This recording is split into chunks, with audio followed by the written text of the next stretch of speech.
కాలయానం diary, the time travel dairy.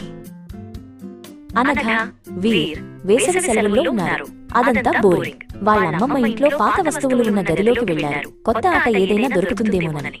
గది నిండా దుమ్ము, సాలెగూళ్లు. ఛీ, ఇదంతా చెత్త. ముక్కు మూసుకుంటే తప్ప ఇక్కడ నిలబడలేము అన్నాడు వీర్ విసుగ్గా. కాని అనగ మాత్రం మాట వినలేదు. ఆమె చూపులు మసక వెలుగులో మెరుస్తున్న ఒక పురాతన చెక్క పెట్టె వైపు ఉన్నాయి. అనగ ఆ పెట్టె మూత తీసింది. లోపల పాత పత్రాలు, ఎండిన పువ్వులతో పాటు ఒక విచిత్రమైన మందపాటి నోట్బుక్ కనిపించింది. దాని అట్టపైన ఉన్న లోహపు నగిషీలు పాత రాగి పత్రాల్లా మెరుస్తున్నాయి. ఆ పుస్తకం అట్ట మీద ఉన్న అక్షరాలు గుర్తులేవి, వారికి తెలిసిన భాషలో లేవు. అనగ దాన్ని తెరవగానే లోపల ఉన్న ఇంకు నక్షత్రాల్లా మెరుస్తూ హఠాత్తుగా ఒక తేదీని 1972 ఆగస్టు 15 ఆకుపచ్చని కాంతితో చూపించింది. ఇది కేవలం పుస్తకం కాదు వీర్, చూడు, ఇది మనకు తెలియని ఒక మాయా వస్తువు. అనగ ఆశ్చర్యంగా అంది. వీర్ దాన్ని అందుకోవడానికి ప్రయత్నించాడు. వాళ్ళు ఉత్సాహంతో తెలియని తేదీని మార్చడానికి ప్రయత్నించారు. అనగా ఆ మెరుస్తున్న అంకెల్లో ఒక దానిపై వేలు పెట్టి గట్టిగా నొక్కింది. వెంటనే డైరీ నుంచి విపరీతమైన శక్తి బయటపడింది.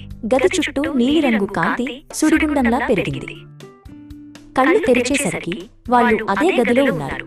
కాని అంతా మారిపోయింది. వస్తువులు, గోడల రంగు, వాసన కూడా పాతకాలం నాటిది. కింద నుంచి కట్టెల పొయ్యి మీద వండుతున్న వేడి అన్నం వాసన వచ్చింది. వారు తమ సొంత ఇంటిలోనే 50 సంవత్సరాల క్రితం దాక్కున్నారు. మనం నిజంగా టైం ట్రావెల్ చేశామా అని వీర్ గొంతు తగ్గించి అడిగాడు. అనగ వెంటనే మళ్లీ డైరీ పేజీ తిప్పింది. అక్కడ పాత యజమాని చేతి రాత ఉంది. చరిత్రను మార్చవద్దు, తప్పు జరిగితే కాలచక్రం నాశనం.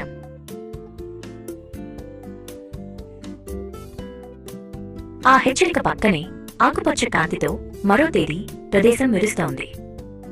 క్రీశ 1250 ఓరుగల్లు. అది కాకతీయ రాజ్యం. మనం తప్పు చేసి ఇక్కడికి వచ్చాం. కాని ఇప్పుడు మనకు అక్కడొక పని ఉంది. వీర్, ఈ డైరీ మనకు ఏదో చూపిస్తోంది అంది అనఘ నిర్ణయించుకొని.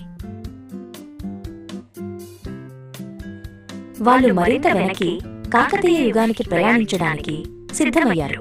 డైరీ వారి చేతిలో ఉన్న ఒక శక్తివంతమైన రహస్యం. చరిత్రను కాపాడాల్సిన బాధ్యత ఇప్పుడు ఆ ఇద్దరు యువయాత్రికుల భుజాల మీద ఉంది.